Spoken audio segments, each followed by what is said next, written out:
কি ভাবতেছেন? বেশি ভাবনা চিন্তা কইরা কাম নাই বন্ধুরা। দেখেন এইটা হইতাছে ঢেলা মাছের ঝাল গো।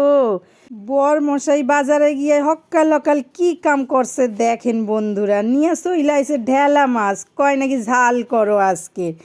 বর মশাইয়ের কথা বলে কথা, তাই কিনা রাখতে তো হইব।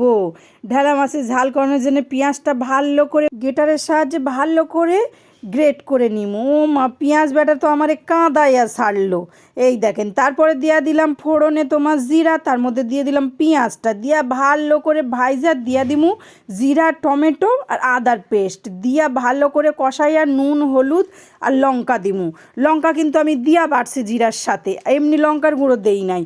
তারপরে ভালো করে কষাইয়া জল ঢেলে দিমু, দিয়া ফুইটা যাইব। তারপরে দিয়া দিমু মাছটা দিয়ে ভালো করে ফুটাইয়া দিয়া দিমু ধনে পাতা। হয়ে গেছে, নামায়া ফেলছি, খাইতে খুব সুন্দর।